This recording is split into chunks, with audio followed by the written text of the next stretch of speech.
Okay, it's Dr. Edward here, and we're having a little short live stream today with Jason Parks, who is a mentor of mine and someone I've done a lot of work with over the last, more than a year now, I think. It's quite a while.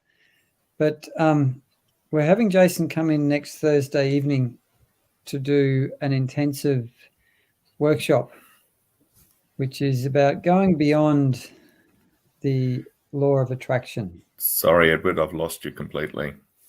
I've got voice still, so we can hear you. Can you hear me?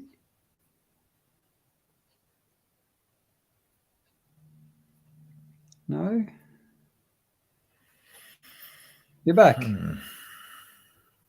So I just introduced you. Can you hear me? Am I back? You're back. I can now. Yeah. You got some I missed bandwidth all of your introductions. Well, basically, I said that you're coming along to do a workshop next Thursday night about going beyond the law of attraction. So could you just introduce yourself briefly and talk a little bit about what we're going to be covering? Most certainly. So thanks, Edward.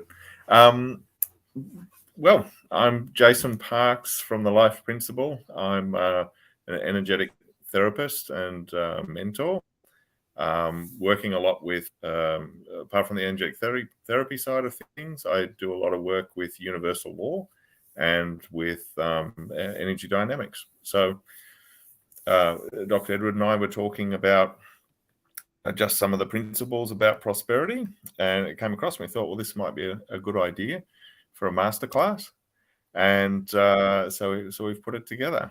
So I suppose one of the key things about what we're going to be covering is a lot of people when they, and if you've read the blurb for it, it's a lot of people when they talk about anything to do with energy and about universal law, they want to talk about the law of attraction, and the law of attraction is great, but it's a little bit like gravity.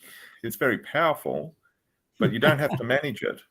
It's working all the time. So, you know, if you jump off a chair, you don't have to think about, okay, how am I going to control the fall while I go to the ground? So that's not how it works. And the law of attraction is exactly the same. So as far as once you actually understand that it exists and what it does, you don't really need to do much more with it. So it's a lot of other laws around that you can really interact with, and that gives you power to be able to work with. So we thought what we'd do is we'll look at that idea, if that makes sense. So yeah. So I've been working kind of intensively with Jason around this whole thing in my life, and I've got to say that it works. It works more clearly and more abundantly than other approaches that I've used in the past when it comes to, you know, planning and creating and acting to you know, create the kind of future that I want to walk into.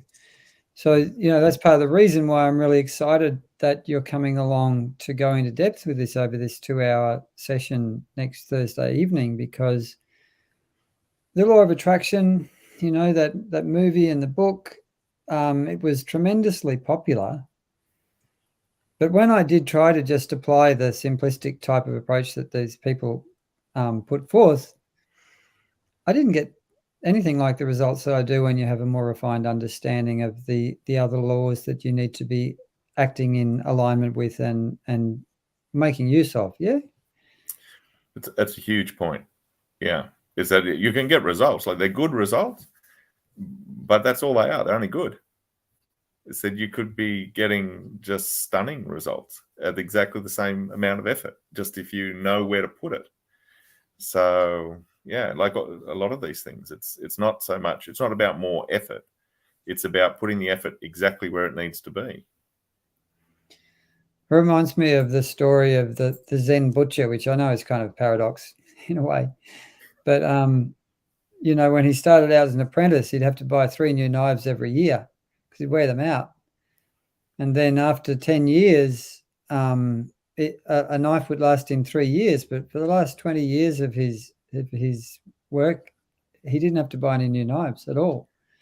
because like it's the same principle, right? He was just applying the force exactly where it needed to be in such a way that it no longer wore the tools at all. And I think that can be applied to us, right? If we apply the force where we need to, we don't add extra wear and tear into ourselves physically, mentally, emotionally, and spiritually.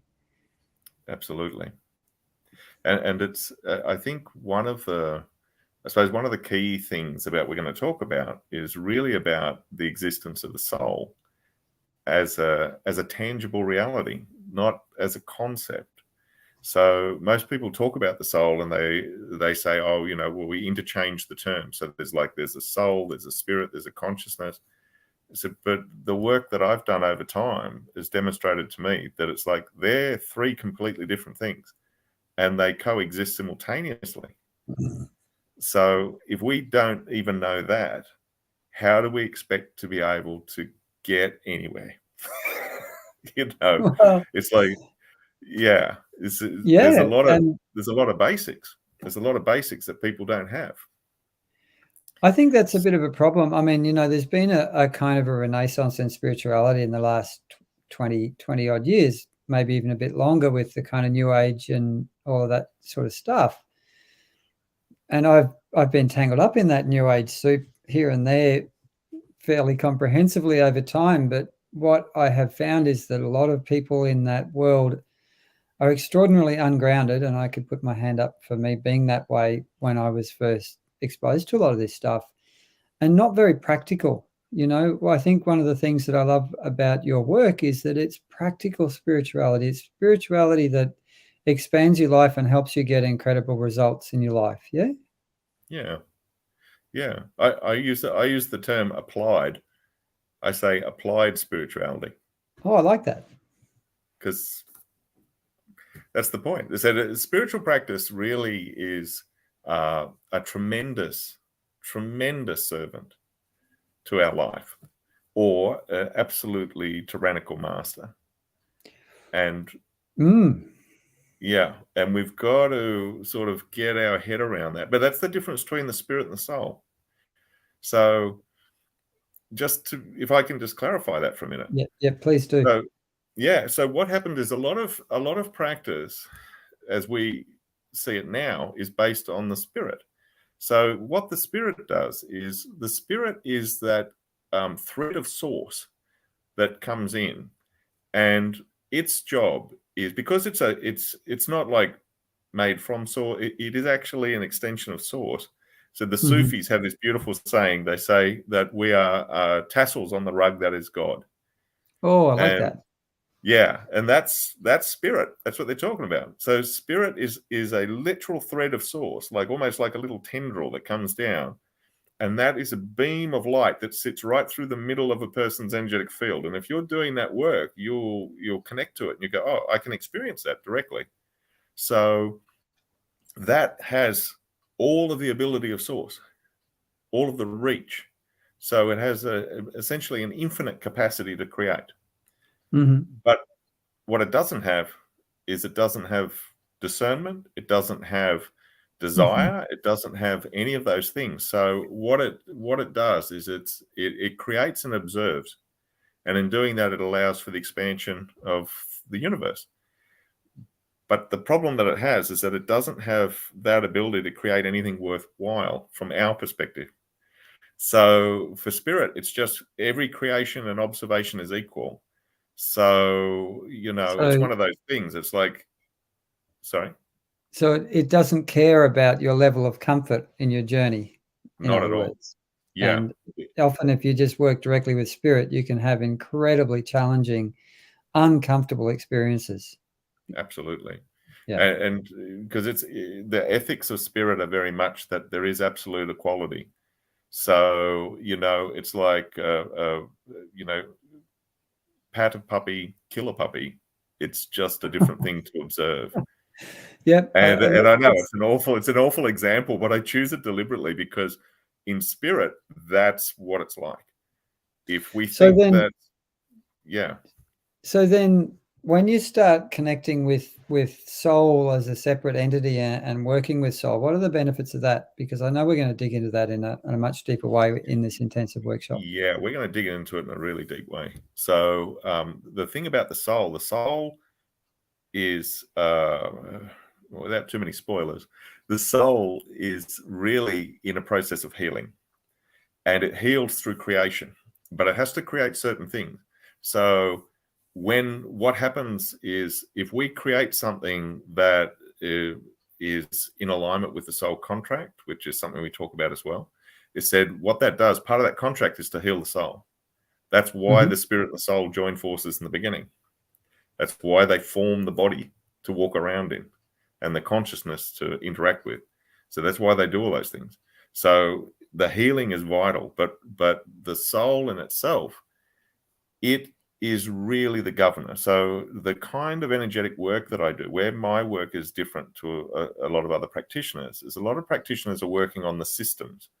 So they're in there saying, okay, I've got a computer, and what we do is we're going to look at this. So we're going to rip this bit out, we're going to replace it with that, and we're going to change that, and we put a different program in, and we do all those sorts of things. You go, yeah, that works great.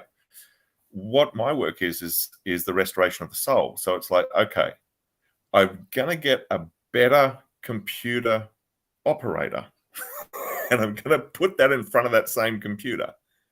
And what they can create with that is astonishing, because they actually understand the capacity of the machine.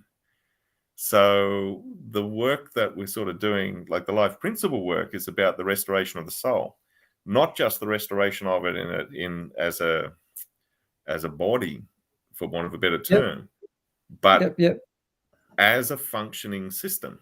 So we really put it together and really assist the soul to be able to get its authority back over the body, away from the pain body, in balance with the spirit, in balance with the genetic DNA, in balance with the consciousness. So they can all work together as a team, but that soul is in the driver's seat. Because if it's in the driver's seat. So, there's a lot of talk about AI at the moment. There's this whole new thing of prompt engineers, people who can talk to the AI in the right way to get the right results. So in a way, I think what you're teaching is how to be a prompt engineer, to speak to the soul, to interact with spirit, to create what you want. That's a very, very good metaphor. Yeah. And that's exactly what we're going to do. That's what we're going to do in depth and in detail next Thursday night. I don't think we want to give any more away. This is kind of a bit of a teaser. But our invitation is that you come along. If you look in the text that goes with this live video, YouTube, Facebook, wherever you see it, you'll see a link where you can come through and grab a ticket. It's on a sliding scale starting from $47, which is incredible value for 2 hours of information that I can promise you is deeply transformative. And if you put it into practice, you will see beautiful changes in your life. And I'm speaking from personal experience here. And I'm also speaking from experience of seeing the changes in quite a number of other people that I know that have worked with Jason. So awesome. We're excited, Jason. We'll look forward to seeing you next Thursday night, hey? Yeah, I look forward to it. It'll be wonderful. Beautiful. We'll see you then. I'm just going to sign off for now, and we'll see you next Thursday night. No worries. See you all.